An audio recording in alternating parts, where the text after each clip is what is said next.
joining us now to get the Republican response and try to figure out what exactly happens now is Speaker of the House, William Howell. Mr. Speaker, great to have you, sir. Thank you, John. It's always good to be on your show. Now, the governor sent down 8 vetoes on Friday that are going to hit your desk today. Also, I do want to point out that in his press conference on Friday, I was taken aback that it was 20 minutes and his first 7 minutes were devoted to blasting Republicans. So before he even got to the budget, he spent 7 minutes saying that you guys were obstructionists, etc. He sent 8 vetoes down. Walk us through, Mr. Speaker, what happens now? What happens today? Well, the legislature comes back to address his vetoes. If he'd made any amendments, we would address them. It doesn't look like he's made any amendments. He had up till midnight last night to follow through with that. Apparently he hasn't. But he has made 8 line-item vetoes. They will come before the House first, and the House can override those vetoes with a 2/3 vote. If we are successful in overriding a veto, then it goes to the Senate, and it would require that same 2/3 majority to override his veto. The likelihood of that happening in the Senate is not great, because even though the Republicans are in control, it's a 20-19 margin, and they don't have the 2/3 necessary. There are a couple of the line item vetoes that he sent down that we are having our lawyers look at, and we're discussing, because we think that 1 or 2 of them may not be properly before the body. The Supreme Court, the Constitution of Virginia gives the governor a line item veto. The Supreme Court has defined how that veto can work, and there's a series of cases that indicate that it's a fairly narrow tool that he has, and we think in 1 or 2 of the cases of his vetoes he may have overstepped that, but we're still working on it, and we'll have an answer by 5 o'clock this evening. Common Sense News Time, 7:43. This is the John Fredericks Show. We're with Speaker of the House of Delegates in Virginia, Bill Howell.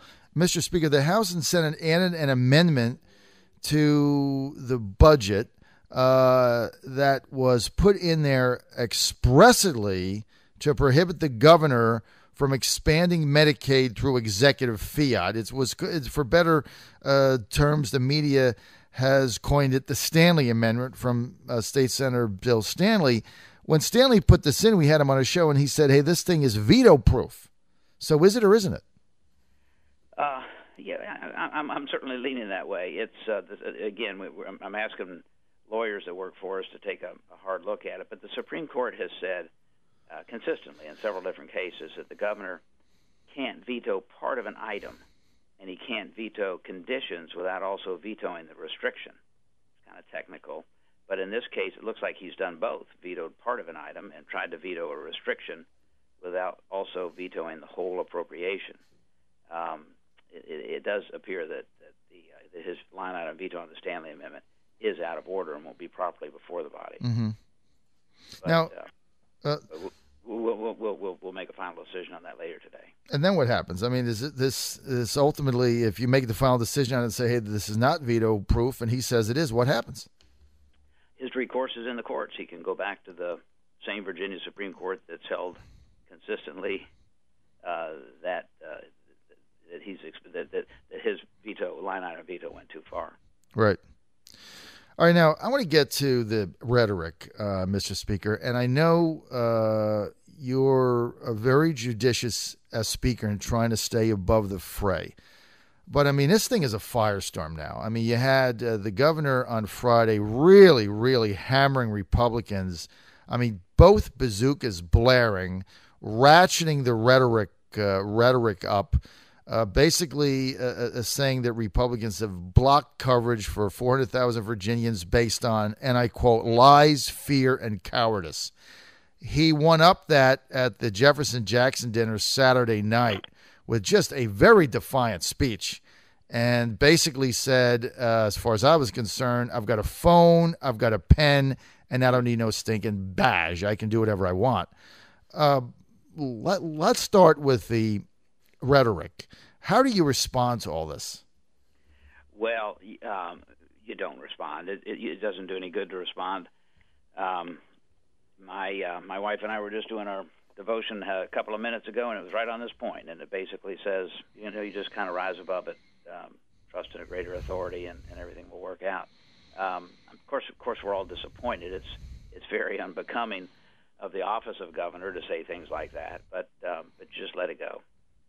All right, so you're not going to respond to that. I mean, lies, fear, and cowardice. I mean, I'm not sure what the lies are. I thought the Republicans were trying to tell the truth about what the reality of this thing is. I'm not sure who was afraid of what. And cowardice, I mean, it's easy to give away the federal government's money. So I would think cowardice, I didn't think really fit in that, because it'd just be easy to say we're going to give the billions of dollars away because it's coming from someone else. I thought it was that. So I didn't really buy into that.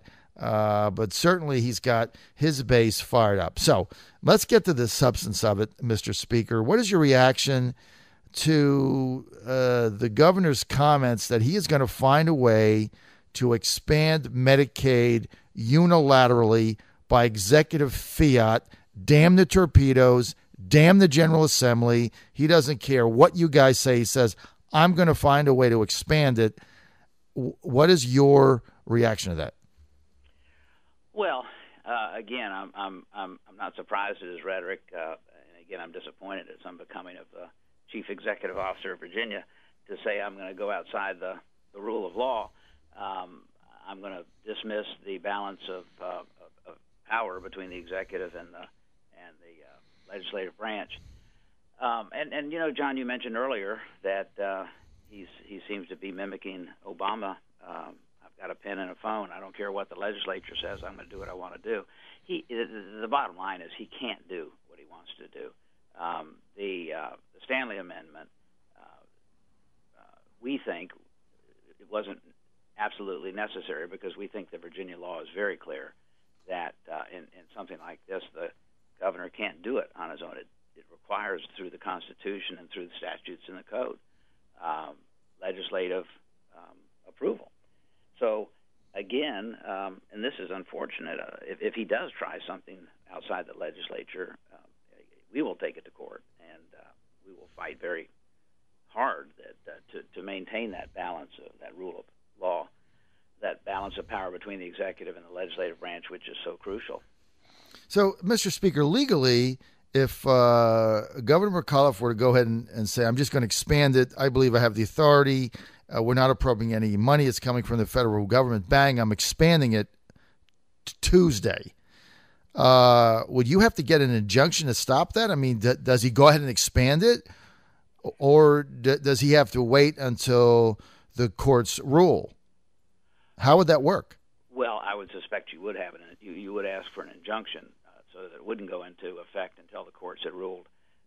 He said that he's going to do it by October 1st, sometime in the future, and he's asked Secretary Hazel to come up with an idea. A.E. Dick Howard, Professor Howard of University of Virginia Law School, has said he doesn't know where the governor gets the authority to do something like that, and Dick Howard is usually a friend of Democratic administrations. We've checked with some very good attorneys in this area, and they confirm our thinking that you can't do it. The governor can't do it unilaterally. It takes both the legislature and the executive branch of the governor to do something like this. Remember, this is nearly a $2 billion a year new entitlement. You just can't do that on your own. Yeah, I don't see how he can either, but he says he will, and so we're going to see what plays out. Now, he also said he wouldn't sign a bill that didn't have Medicaid expansion in it. His rhetoric often outmatches his performance. So in that, and I've got to go to a quick word from our sponsors, Mr. Speaker, but in that, I mean, the objective of the Republican caucus when this started was to decouple Medicaid expansion from the budget and get a budget passed. The governor's going to sign that. So from that aspect, would you say that you have been successful in executing that number one objective. Yes, I would, and we have the surety. In fact, it's my understanding that he has already signed the budget, and so on July 1st, Virginia will continue in business. We won't worry about the government shutting down. And that's another example, John, of the governor's rhetoric. He said the government will not shut down. I'll keep it open. I can run it. It's clear he can't, and I think that's one of the reasons why the Senate Democrats have taken the Medicaid language out of the budget, because they realize that the government would shut down. Mr. Speaker, two other key vetoes. The governor vetoed funding for new judges, about 35 of them, and he also vetoed funding for the Bipartisan Ethics Commission. What's up with that? I couldn't figure out either of them, John, except I just think it's he was angry and he lashed out and thought, well, I'll show them. The ethics veto just makes absolutely no sense. You just have to characterize it as petty, counterproductive. He signed the ethics reform bill that was bipartisan, that passed the House and the Senate by nearly unanimous votes, that had a lot of work done during the session. He complained about it, offered a couple of amendments, which we agreed to, and then put the bill into law just a few months ago. Now he's vetoing the funding necessary to carry out the law. So I don't understand what he's up to on that. Now, I want to, if you can, give our audience a sense of the atmosphere that you feel that Governor McAuliffe's actions and maybe some of his rhetoric has had on the atmosphere in Richmond. Certainly a different approach than former Governor Warner. Certainly a very different approach than Tim Kaine had when he was governor. And again, that speech on Saturday night that we were there broadcasting, I mean, the governor was really, really in rare form, and he was just saying that the Republicans are the problem. I mean, he just blasted the GOP. How does that affect the atmosphere there? Well, it clearly doesn't help. He has to work with the Republicans and the Democrats. Bob McDonnell did a great job of that. Mark Warner reached out to the Republican majority in the House on several occasions. It's necessary to get things done. He's clearly decided that he doesn't want to take that route, that he's going to try and bully us into doing things. And I think he's going to find out that isn't going to work. You remember, John, during the campaign where he told the Northern Virginia Technology Council interviewers, they asked the question, how are you going to work with that supermajority in the House of Republicans? And he said, I'm an Irish Catholic. We'll just go out and have a couple of drinks and settle things. Well, I guess he found that didn't work when he would have those fraternity parties every night during the start of the session. No, the happy hours, yes. Happy hours, right. And so now he's resorting to bullying. I think you'll find that doesn't work as well. It's a shame, but that's why we have one-term governors, I guess. I guess that's it. So at the end of the day, right now, if you were to look Governor McAuliffe right in the eye, Mr. Speaker, what would your message to him be right now? Well, I'd say, Governor, we need to cut down on the rhetoric and work together. And if we want to get things done for the Commonwealth, there are a lot of good things that could be done that require both of us working together. But it certainly is not the way to do it. All right, it's going to be the final word. We want to thank Speaker of the House of Delegates of Virginia, Bill Howell, for being with us. He says, hey, doesn't care what the governor says. He's going to do what he has to do. 7:58, Bill Howell talking tough here on the John Fredericks Show. Thanks, Bill. Thank you, John. Appreciate it.